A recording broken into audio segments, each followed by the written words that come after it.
ஜெபமே ஜெயமென உணர்ந்திடுவாய். ஜெபமே உன்னை வழி நடத்தும். ஜெபமே உன்னை காத்துக்கொள்ளும். உலகின் ராஜா இயேசுவே, நீதியின் சூரியன் இயேசுவே, துக்கத்தை கழிப்பாய் மாற்றுவார். வாழ்வில் ஜெயமே தருகின்றார். இன்றே வா, இன்றே வா, இயேசுவிடம் நீ வா. உன் உள்ளத்திலே விசாரங்கள் பெருகையில் ஏன் கலங்குகின்றாய்? உன் ஆத்துமாவே நீ ஏன் சோர்ந்தாய்? உன் நம்பிக்கையை இழக்காதே. ஆறுதல் தரும் தேவன் எப்போதும் துணை நிற்கிறார். ஆறுதல் தரும் தேவன் எப்போதும் துணை நிற்கிறார். இன்றே வா, இன்றே வா, இயேசுவிடம் நீ வா. உன் உள்ளத்திலே விசாரங்கள் பெருகையில் ஏன் கலங்குகின்றாய்? உன் ஆத்துமாவே நீ ஏன் சோர்ந்தாய்? உன் நம்பிக்கையை இழக்காதே. குடும்பம், வேலை, உடல் நலம், பொருளாதாரம் ஆகிய காரியங்களில் தேவ ஆசீர்வாதம் வேண்டுமா? ஒவ்வொரு மாதமும் கடைசி சனிக்கிழமை அன்று திருச்சி அன்பரின் ஊழிய ஜெபஸ்தலத்தில் நடைபெறுகிற அற்புத குடும்ப ஆசீர்வாத கூட்டத்திற்கு வாருங்கள். தேவ செய்தியினை வழங்கி உங்கள் ஒவ்வொருவருக்காகவும் பாரத்துடன் ஜெபிக்க வருகிறார்கள் டாக்டர் ஆனந்தஸ்திரா மற்றும் குடும்பத்தினர். வர்ஷிப் நிறைய வசனத்து மூலமாக ஆண்டவர் பேசினார். பாடல் வரிகள் மூலமாக ஆண்டவர் பேசினார், திடப்படுத்தினார். ரொம்ப நல்லா இருந்துச்சு. கூட்டம் ரொம்ப ஆசீர்வாதமாக இருந்துச்சு. நல்ல பிரசனம், நல்ல ஒரு மைண்டு நல்ல ஒரு ப்ளசண்ட்டில் இருக்கிற மாதிரி இருக்குது. மேலும் விவரங்களுக்கு திரையில் காணும் எமது எண்களை இன்றே தொடர்பு கொள்ளுங்கள். தோகமலையில் அற்புதத்தின் மாலை. நாள் மே 26, ஞாயிற்றுக்கிழமை. நேரம் மாலை 5 மணி முதல் இரவு 8:30 மணி வரை. கூட்டம் நடைபெறும் இடம் SSK அண்ணாமலையார் திருமண மண்டபம், வேதாச்சலபுரம், பேருந்து நிலையம் தென்புறம், தோகமலை. தேவன் தரும் வல்லமையான செய்திகளை வழங்கி உங்கள் ஒவ்வொருவருக்காகவும் தனி ஜெபத்தினை ஏறெடுக்க வருகிறார்கள் டாக்டர் ஆனந்தஸ்திரா அவர்கள். கூட்டத்தில் குடும்பமாக கலந்து கொள்ளுங்கள். தேவ ஆசீர்வாதம் பெற்றுச் செல்லுங்கள். மேலும் விவரங்களை அறிந்து கொள்ள திரையில் காணும் எமது எண்களை இன்றே தொடர்பு கொள்ளுங்கள். அநாதி தேவன், the God of eternity is my God. அதன்னதான் சொல்றார். இந்த தேவன் அநாதி தேவன். அவர் வானத்தையும் பூமியையும் சகலவற்றும் உண்டாக்குறதுக்கு முன்பதாகவே அவர் உருவாயிருந்தார். ஹல்லேலூயா. அவரை தவிர, அவரை தவிர்த்து, அவரை இல்லாமல் உண்டானது ஒன்றும் உண்டாகவில்லை என்று வேதம் சொல்கிறது. God of all times, சகல நாட்களிலும் அவர் நம்முடைய தேவன். சகல பரியந்தமும் அவர் நம்முடைய தேவன். சகல சூழ்நிலைகளிலும் அவர் நம்முடைய தேவன். சகலவற்றிலும் அவர் நம்முடைய தேவன். ஹல்லேலூயா. கர்த்தர் நல்லவராகவே இருக்கிறார். ஆமென். எல்லாரும் கண்களை மூடி வானத்தையும் பூமியும் உண்டாக்கின தேவனை பார்த்து, தேவனே சதா காலங்களிலும் நீ தேவனப்பா, எல்லா பரியந்தம் நீ தேவனப்பா, எல்லா நிலைமையிலும் எல்லா சூழ்நிலையிலும் நீ தேவன். நீ எங்களை ஆளுகிறவர், சகலத்தையும் எந்நேரத்திலும் ஆண்டு கொண்டிருக்கிறவர். உமக்கு நன்றி, உமக்கு துதின்னு சொல்வீங்களா? ஹல்லேலூயா. யாவே நீர் எங்கள் தெய்வம், தலைமுறை தலைமுறையாய். யாவே நீர் எங்கள் தஞ்சம், தலைமுறை தலைமுறையாய். நீர் உறங்குவதில்லை, நீர் தூங்குவதில்லை, இஸ்ரவேலை காப்பவர் நீரல்லவோ. நீர் உறங்குவதில்லை, நீர் தூங்குவதில்லை. இஸ்ரவேலை காப்பவர் நீரல்லவோ. தேவஜனமே, நம்மை காக்குகிறவர் உறங்குவதும் இல்லை, தூங்குவதும் இல்லை. நம்மை வழி நடத்துகிறவர் உறங்குவதும் இல்லை, தூங்குவதும் இல்லை. அவர் என்றென்றைக்கும் சகலத்தையும் ஆண்டு கொண்டிருக்கிறவர், எல்லாவற்றையும் ஆண்டு கொண்டிருக்கிறவர். என்னோடு சேர்ந்து அடுத்த சரணத்தை பாடுவீர்களா? மரண பயம் நம்மில் வாரிடுதே, சத்ருவின் சேனைகள் எதிர்த்திடுதே. மரண பயம் நம்மில் வாரிடுதே, சத்ருவின் சேனைகள் எதிர்த்திடுதே. மரணத்தை ஜெயித்தவர், சத்ருவை வென்றவர், சகலத்தையும் என்றும் ஆள்பவரே. மரணத்தை ஜெயித்தவர், சத்ருவை வென்றவர், சகலத்தையும் என்றும் ஆள்பவரே. யாவே நீரெங்கள் தெய்வம், தலைமுறை தலைமுறையாய். யாவே நீரெங்கள் தஞ்சம், தலைமுறை தலைமுறையாய். நீர் ஒடுங்குவதில்லை, நீர் தூங்குவதில்லை. இஸ்ரவேலை காப்பவர் நீரல்லவோ.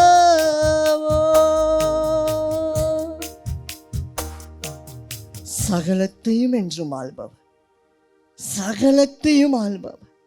கடைசியில் என்ன சேர்ந்து பாடுவீங்களா? மரணத்தை ஜெயித்தவர், சத்ருவை வென்றவர், சகலத்தையும் என்றும் ஆள்பவரே. மரணத்தை ஜெயித்தவர், சத்ருவை வென்றவர், சகலத்தையும் என்றும் ஆள்பவரே.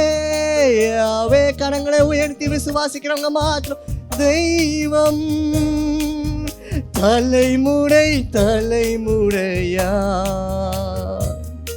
யாவே நீரெங்கள் தஞ்சம், தலைமுறை தலைமுறையா. நீர் உறங்குவதில்லை, தூங்குவதில்லை. இஸ்ரவேலை இஸ்ரவேலை காப்பவர் நீரல்லவோ.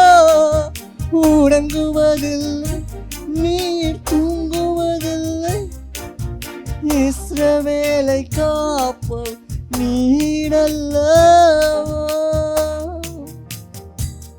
ஹல்லேலூயா. சகலத்தையும் எந்நேரமும் அவர் ஆள்பவர். ஹல்லேலூயா. The God who rules over everything at all times. எல்லாவற்றையும் எப்பொழுதும் ஆண்டு கொண்டே இருக்கிறவர். இன்னைக்கு தேவன் நமக்கு கொடுக்கிற வாக்குத்தத்தம், பிரியமான தேவஜனமே, சங்கீதம் 48:14, Psalms chapter 48 verse 40. தாவீதுடைய வரலாறு உங்க எல்லாருக்குமே தெரியும். நீங்க நம்ம தலைப்புன்னு பார்த்தீங்கன்னா, God of all times. சகல நாட்களிலும் அவர் நம்முடைய தேவன், சகல பரியந்தமும் அவர் நம்முடைய தேவன், சகல சூழ்நிலைகளிலும் அவர் நம்முடைய தேவன், சகலவற்றிலும் அவர் நம்முடைய தேவன். ஹல்லேலூயா. பிரியமான தேவஜனமே, அப்படியே வாசிங்க Psalms chapter 48 verse 14. சதா காலங்களிலும் அவர் நம்முடைய தேவனாக இருக்கிறார். ஹல்லேலூயா. இந்த தேவன் என்றென்றைக்கும் உள்ள, this God என்றென்றைக்கும் உள்ள, all times, forever and ever, சதா காலங்களிலும் அவர் என்னுடைய தேவனாக இருக்கிறார். ஹல்லேலூயா. அவர் நம்முடைய தேவனாக இருக்கிறார். நீங்க தாவீது சொல்றார், பிரியமானவர்களே, இன்னைக்கு நீங்க சொல்லுங்க, he is my God. அவர் என்னுடைய தேவனாக இருக்கிறார். இத பாருங்க, தாவீது ஆணுமேச்சா, அப்புறம் அவனை அபிஷேகம் பண்ணாங்க, அப்புறம் ராஜாவானா, அவனை அப்படியே போயிட்டே இருக்கும். What is the reason? எத்தனையோ பாடல்கள் எழுதியிருக்கிறான் தாவீது. ஆனா வாட் இஸ் த ரீசன்? இந்த வசனத்தை தாவீது எழுதுறதுக்கு என்ன ரீசன் இருக்குது? சும்மா எதுக்கு இந்த பாட்டு, இந்த வரி எதுக்கு வரும்? தாவீதுடைய வாழ்க்கையில இந்த வாக்குத்தத்தம் ப்ராக்டிக்கலாக இருந்துச்சு. ஹல்லேலூயா. இந்த 2 லைனை தாவீது வாழ்க்கையில் ப்ராக்டிக்கலாக ருசி பார்த்துட்டு இருந்தான். அதனால தான் அவன் தைரியமாக சொல்கிறான், ரூடலில் சொல்கிறான், இந்த தேவன் என்றென்றைக்கும் உள்ள சதா காலங்களிலும் நம்முடைய தேவன். எந்த தேவன் சதா காலம் என்னை அபிஷேகித்த தேவன், என்னை ஆட்டு மந்தையிலிருந்து என்னை ராஜாவாக அபிஷேகம் பண்ணின தேவன், ஆட்டு மந்தையில சாதாரண புல்வெளியில உட்கார்ந்திருந்த என்னை தூக்கி த்ரோன்ல அமர செய்த தேவன் இந்த தேவன். ஹல்லேலூயா. எந்த தேவன்? நான் ஆடு மேய்ச்சிட்டு இருக்கப்போ என்னென்னமோ மிருக ஜீவன்கள் வந்துச்சு, அது எல்லாவற்றிலிருந்தும் தப்புவித்த இந்த தேவன். நான் சிறு மனுஷனாய் கோலியாத்துக்கு முன்பதாக நின்னேன், ஆனா அவனை என் மூலியமாய் மடங்கடித்த இந்த தேவன் என்றென்றைக்கும் நம்முடைய தேவன். ஹல்லேலூயா. எல்லா நேரத்திலும் நம்மளோட எல்லாருமே இருப்பாங்கன்னு நீங்க சொல்ல முடியாது. நீங்கள் இப்போ ஹெல்ப்பு கூப்பிடலாம், உங்கள் ஸ்டாஃப்ஸ் கூப்பிடலாம், யாராவது நீங்கள் ரெக்ரூட் பண்ணலாம். இது ஒரு பக்கம் எம்ப்ளாய்மெண்ட், அந்த வேலை அது இதுன்னு இப்படி போகட்டும். இன்னொரு பக்கம் நீங்கள் பார்த்தீங்கன்னா நம்ம ஃபேமிலி எடுத்துக்கோங்களேன், எல்லோரும் ஒரு வேலையில் இருப்பாங்க. எல்லாருமே எல்லா நேரமும் உங்களுக்கு ஹெல்ப் பண்ண வர முடியாது. புதுசாக ஏதாவது வேலை வந்துடலாம். அடுத்ததாக இன்னொரு சைடு நீங்கள் எடுத்துக்கிட்டீங்க அப்படின்னா உங்கள் ஃப்ரெண்ட்ஸ், உங்கள் நெய்பர்ஸ் அப்படின்னா ஏதாவது செஞ்சு தான் அவங்க செஞ்சுறதுக்கு மனசு இருக்கும். ஆனால் அவங்களுக்கு அந்த நேரத்தில் ஏதாவது ஒரு தடை வந்திருக்கும், அவங்களாலேயும் செய்ய முடியாது. ஆனால் இங்கே ஆண்டவர் அப்படி இல்லை, சதா காலங்களிலும் நான் உன்னுடைய தேவனாக இருப்பேன்னு சொல்கிறார். சதா காலங்களிலும் நான் உன்னுடைய தேவனாக இருப்பேன். இதுக்குள்ளே நீங்கள் பார்த்தீங்கன்னா He is a God of all times, at all situations, etc. எல்லா சூழ்நிலைகள், எல்லா பிரச்சனைகள், எல்லா பாடுகள் எல்லாவற்றிலும் நம் தேவன். இப்போ நமக்கு ஒரு கேள்வி எழும்புது, ஹவு கம்? எப்படிங்க அவர் எல்லா காலங்களிலும் நம்முடைய தேவனாக இருப்பார்? அநாதி தேவன், the God of eternity is my God. அதான் சொல்றார், இந்த தேவன் அநாதி தேவன். அவர் வானத்தையும் பூமியையும் சகலவற்றும் உண்டாக்குறதுக்கு முன்பதாகவே அவர் உருவாயிருந்தார். ஹல்லேலூயா. அவரை தவிர, அவரை தவிர்த்து, அவரை இல்லாமல் உண்டானது ஒன்றும் உண்டாகவில்லைன்னு வேதம் சொல்லுகிறது. பாடுவோமா? அநாதி தேவன் உன்னடைக்கலமே, அவர் நித்திய புயங்களும் ஆதாரமே. இந்த தேவன் என்றென்றும் உள்ள சதா காலமும் நமது தேவன். மரண பரியந்தம் நம்மை நடத்திடுவார். அநாதி தேவன் அடைக்கலமே, அவர் நித்திய புயங்களும் ஆதாரமே. அடைக்கலமே, அவர் நித்திய புயங்களும் ஆதாரமே. இந்த தேவன் என்றென்றும் உள்ள சதா காலமும் பரியந்தம் நம்மை நடத்திடுவார். தேவனும் அடைக்கலமே, அவர் நித்திய புயங்களும் ஆதாரமே. இப்போ ஃபர்ஸ்ட் திங் பார்த்தீங்களா, ஹவ் கம்? எப்படிங்க அவர் நம்முடைய தேவன்? என்ன வச்சு அவர் நம்முடைய தேவன் சொல்ற? What qualification does God have to say himself that he is God of all times? என்ன குவாலிஃபிகேஷன் அவருக்கு இருக்கு அப்படின்னு நீங்க கேட்கும். முதலாவது எடுத்தீங்கன்னா, he is faithful. அவர் உண்மை உள்ளவர். ஹல்லேலூயா. அவர் உண்மை உள்ளவர். மனுபுத்திரனிலோ மனுஷனிலோ உண்மை உள்ளவன் எவனாகிலும் இல்லைன்னு வேதம் சொல்லுங்க. எல்லாம் பொய்காரனுங்க, நம்ம எல்லாருமே பொய்காரனுங்க, ஏமாத்துறவனுங்க. ஏதோ ஒரு காலத்தில் பாவம் செஞ்சுட்டு தான் இன்னைக்கு ரட்சிக்கப்பட்டு இங்கே நம்ம உட்காந்துருக்கோம். பிரியமான தேவன், யாருமே இங்கே உண்மை உள்ளவங்க இல்லை, யாருமே பரிசுத்தவான்கள் இல்லை. இல்லைங்க பிரியமான, nobody is saint. நீங்கள் யாராக வேணா இருக்கலாம், நீங்கள் கிளர்ஜியாக இருக்கலாம், பிஷப்பாக இருக்கலாம், ஊழியக்காரங்களாக இருக்கலாம், தீர்க்கதரிசியாக இருக்கலாம், யாரானாலும் இருக்கலாம். ஒருவரும் இங்கே செயின்ட் இல்லை. கர்த்தருடைய பார்வைக்கு முன்பதாக எல்லாருமே மண்ணு தான், எல்லாருமே பாவிகள் தான், எல்லாருமே ஆதாமுடைய வித்து தான், எல்லாமே உண்மை உள்ளவர்கள் இல்லை தான். ஆனால் இங்கே தேவன் அவர் உண்மை உள்ளவராக இருந்தார். ஹல்லேலூயா. எடுத்துக்கோங்க, வேத வசனம் அழகாக கூடுகிறது பாருங்க. 2 தீமோத்தேயு 2:13. நம் உண்மை இல்லாதவர்கள் என்று அறிந்தும் அவர் உண்மை உள்ளவராய் எனக்கு இருந்தார், நமக்கு இருந்தார், எங்களுக்கு இருந்தார். ஹல்லேலூயா. நாங்கள் உண்மை இல்லை அப்படின்னு அவர் நன்கு அறிந்தும், அவருக்கு எல்லாம் தெரியும், இவன் பாவி, இவன் ஒன்றுக்கும் உதவாதவன், இவன் ஏமாத்திடுவான், இன்னைக்கு ஒன்று சொல்லுவான், நாளைக்கு ஒன்று சொல்லுவான்.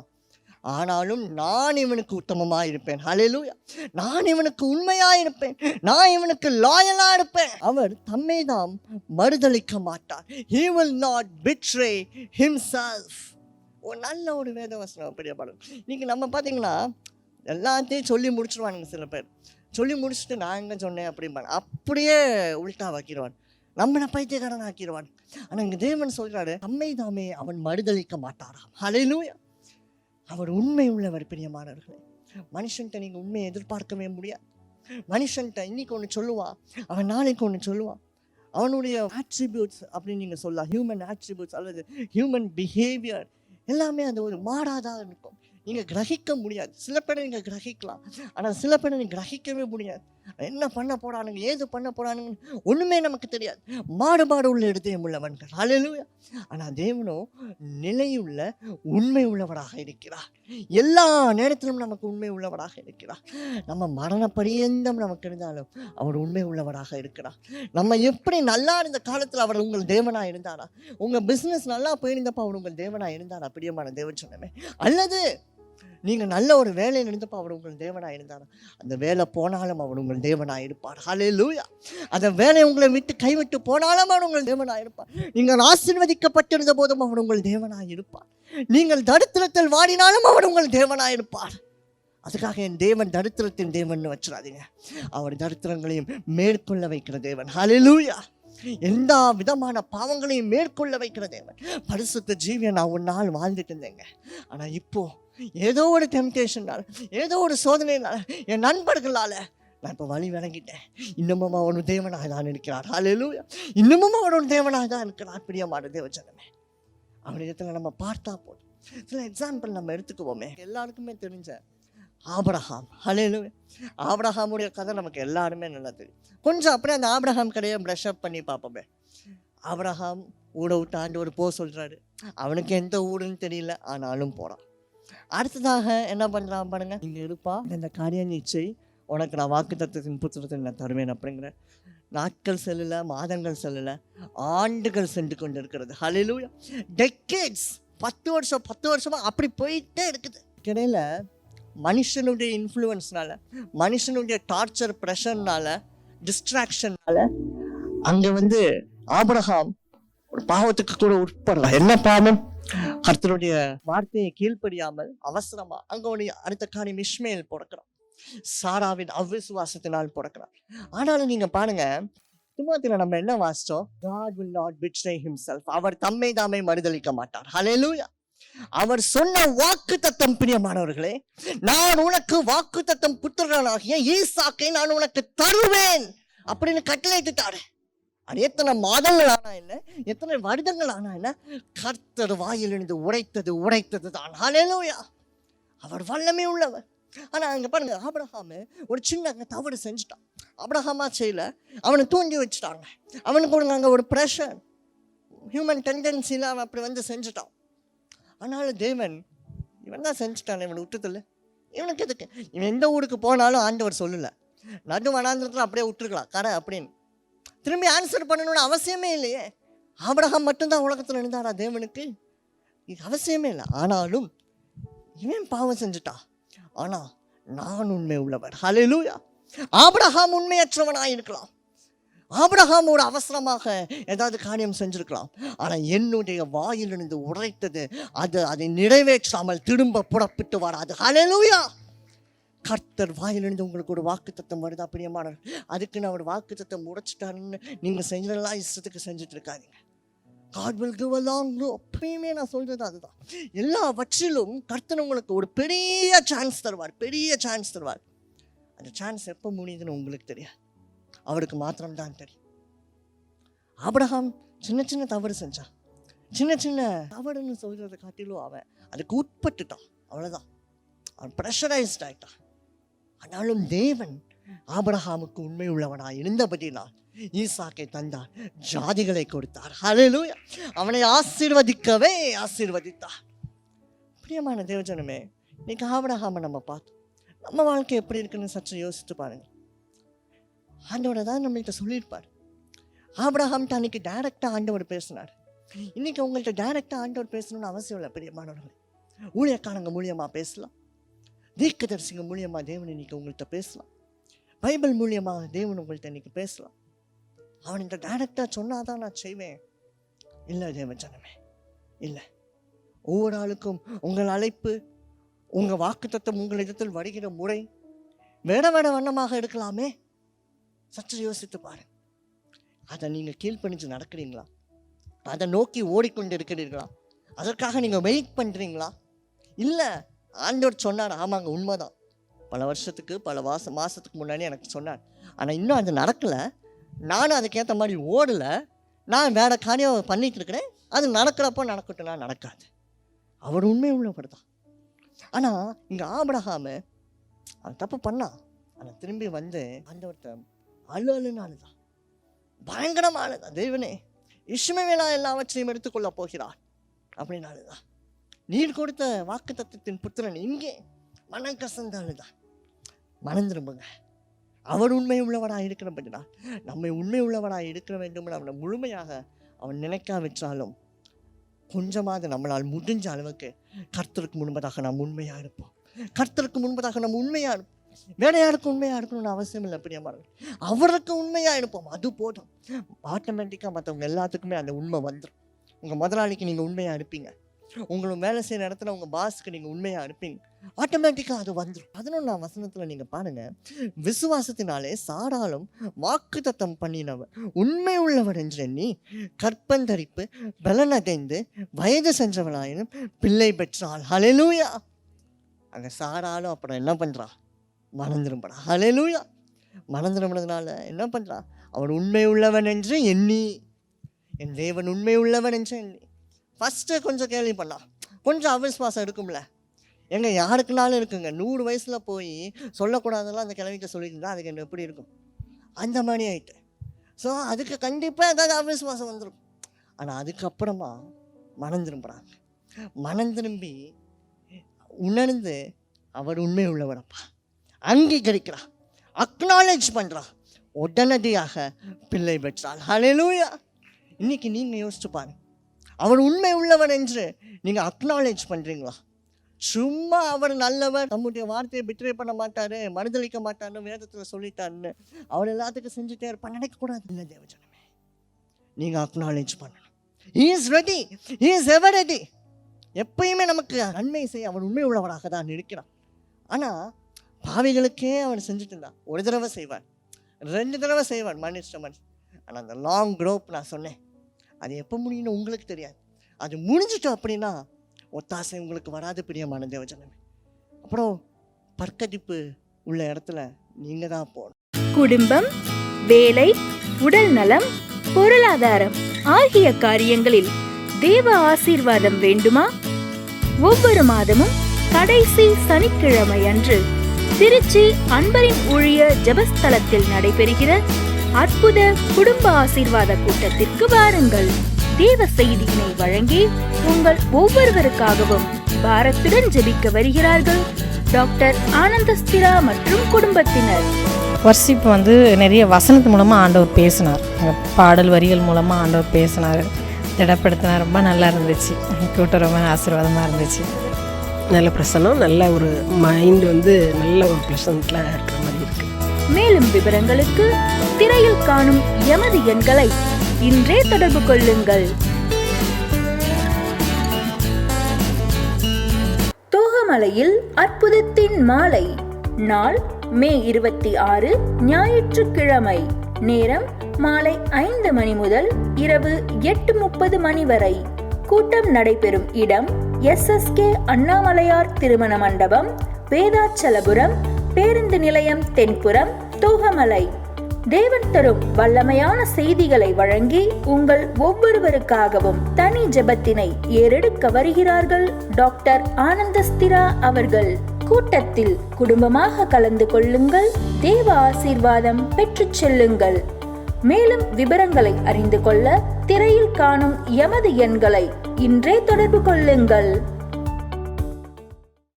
அன்பான நேயர்களே, நமது அன்பரின் ஊழியத்திற்கு உங்கள் மனப்பூர்வமான மற்றும் தியாகமான நன்கொடைகள் காணிக்கைகளை அனுப்பிட உங்களுக்கு ஒரு எளிய வழி.